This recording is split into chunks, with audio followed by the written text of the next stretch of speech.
first started playing disc golf, I had a lot of questions. I kept hearing all these different types of name for shots and I was really clueless. We've got a special guest with us today, sponsored by Prodigy Disc Golf. Local pro James Teninty. He's going to show us a few shots. He's going to show us his grips for these shots and maybe talk a little bit about why he would use those particular shots on a few of these holes.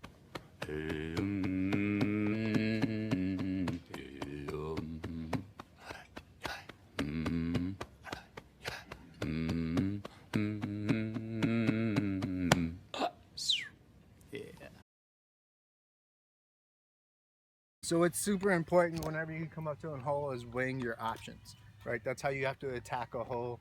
Is first you have to decide how you want to throw it. And this particular hole, you have wide open right for a right-handed backhand. So that's pretty high percentage, except you have to fight these trees at the end, which I'm not really too concerned about. You also have an ante. The only problem with the ante I see is when you get it up, you're throwing it towards the OB because you want it to glide out. You're not wanting it to fade. So if you're gliding out, you could go OB. So the higher percentage shot would be your hyzer shot. So when you line that up, you want to line up on what we call the line. So a lot of people, when throwing the hyzer, would want to approach this way and then throw across their body, which is bad mechanics. You want to find the line, and you want to throw just straight off that line. So if I'm aiming at that pole, I want to walk up and throw straight at the pole and let the disc do its work. Every time. That's how you get consistent, is throwing on your lines.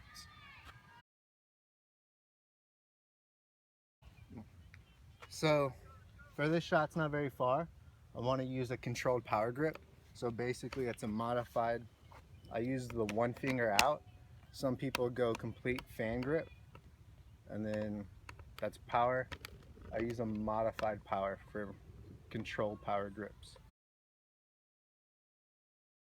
This is an A2. It's the new approach line from Prodigy. It's absolutely amazing, I feel like. I used to throw putters off the tee all the time. Now I've completely switched to the approach discs. They're the control and the speed I want. I don't have to force a putter anymore.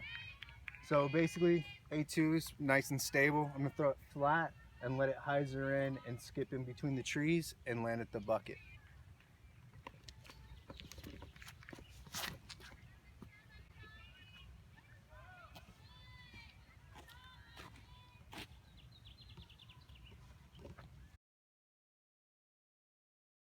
So this time we're gonna try a more technical shot. We're gonna do an ante over and around these trees.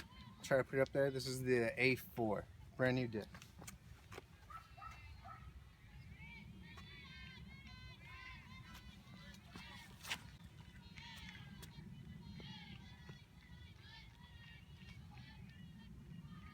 This is hole 4 on the backside of La Mirada. It's one of my favorite holes in the area.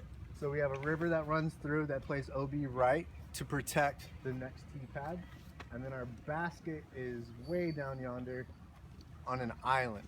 So your first shot, you want to get it as far as you can past these first trees on the left without hitting any of the trees on the right to finish OB. What I'm going to do is I'm going to throw a D1, and I'm going to throw a flip hyzer to get it to stand up and go straight and make sure I finish left so I'm safe and I have an easier chance for that 3. I'll be throwing a power grip, which is 4 hands on the rim, and my thumb is just on the rim. So this place right here, that's where you want your thumb, and you want that pinch in between those 2 fingers to be really solid.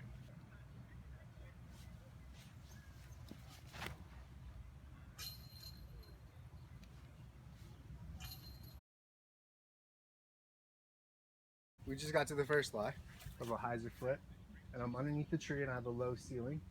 Now, everything to the right of this gully is OB, but I'm a backhand dominant player, so I'm fairly confident that I can throw a backhand, let it glide across the grass, and get into the safe. Because our basket sits on an island that's probably 15 feet wide at the most. From your angle, it's about 15 feet wide like this. Or I can throw a sidearm that's gonna skip along that angle and safe. So I have a higher chance of finishing safe with a sidearm. I'm not a dominant sidearm player, but it's a way higher percentage to do that shot. The reason why I do that shot in practice now is so I can be confident in it later. So there's a lot of players that are sidearm dominant, there's a lot of players that are backhand dominant, and they don't ever take the time to learn because they want to score now. But I'm not playing against anybody, so now is the time for me to practice that shot. So I'm going to try a sidearm, and I'm going to put it right up in bounds as close to the basket as I can, but I don't mind not being there as long as I'm in bounds because I have a comfort circle. And as long as I'm inside my putting circle, it doesn't matter to me anymore. So I throw sidearms that are placement shots with a fan grip. So a fan grip is just your fingers out. And so this gives you more control but less power. So that's the power grip and then the fan grip for the sidearm.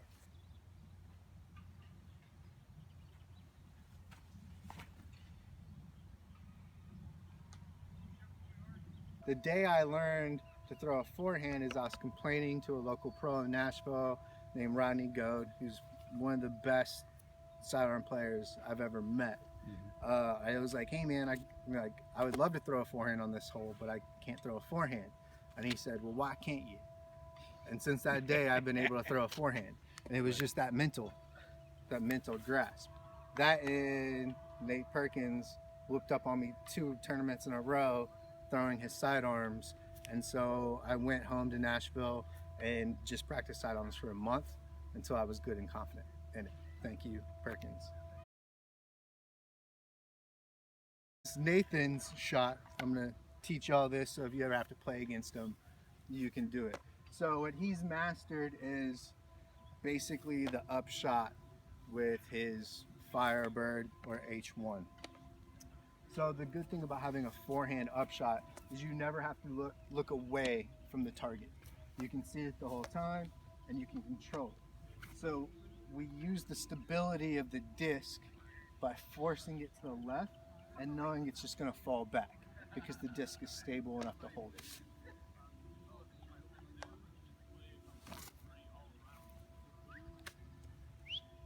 I don't know how much more accurate you can be other than that, which is so consistent and so good. If you play against Matty O or go watch him, you'll see it all day. In the wind, not in the wind, just tink, you're there every time. It's more consistent than having to say look away and throw. It's something you should learn whether you're comfortable with your sidearm or not, because everybody can throw a 100-foot sidearm. Everybody can. A couple different types of rollers. You have what I call a line drive roller, something I can throw out flat and I can trust the disc to come over it and roll. And then I have 2 different ones for that. I have a longer one, which I throw a D4 for, and then I have a more placement controlled one, which I throw the F7 for. And then you have a cut roller, which I'll throw a more stable frisbee with, because I want it to hit the ground like this, and I want the stability of the disc to hold it longer so I can get max distance. So your roller should always fall to the flight plate unless you get too much of a cut. And what that means is if I throw a backhand roller, my flight plate's going to be shaped to the right, facing right. So the disc should always finish with the roll to the right every time. If you throw a forehand right-handed, it should go left. Yeah. And if you're left-handed, same thing, except it's opposite. Flight plate will go that way. Forehand, flight plate goes that way. Cool. So my first one is going to be a D1. I'm going to throw a cut roll. Basically power grip, same as I've already showed, right? And when you come through, I'm going to come through all the way over here. And when I throw, you have to arch your back, come straight through. Most people don't realize I don't. When we throw, we're not changing our arms very much. The level is always right in here for me, through the core, but it's the angle of my back that gives me my hyzers, my straights, or my annies. The back is how I get it. I don't really angle the frisbee that much in my hand.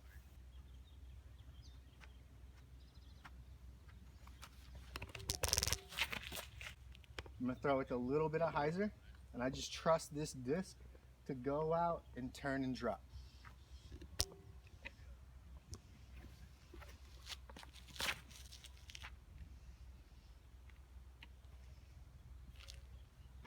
The F7 is going to be the exact same line. It's going to be more controlled because it's a slower frisbee. It won't go as far, but I'll be way more accurate with the slower frisbee.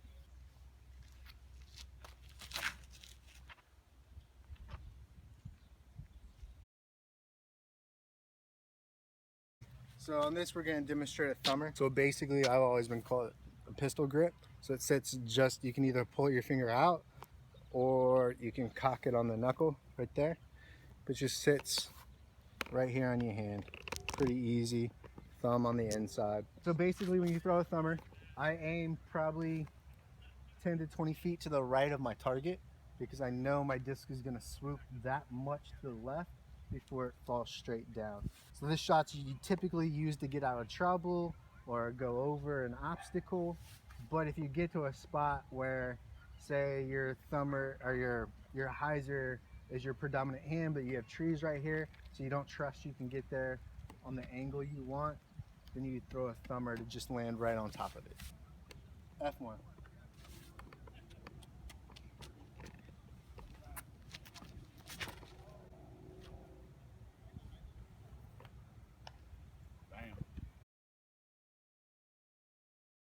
The next shot I'm going to do is a Scooby. Basically, it's your thumb on the inside of the rim right here, and then your forefingers flat, and you're going to throw it upside down. I throw line drive Scoobies. Most people throw grenades, which are straight up and down, to mimic the flight path of a thumber or a tomahawk if you don't have it, because it puts a lot of stress on your shoulder. So basically, when I throw this, I'm throwing a tiny bit of anhyzer, sorry. Because the disc is going to come out, get flat, and when it touches the ground, it's going to jump left 90 degrees. It's basically a utility shot or a trick shot if you just want to have some fun.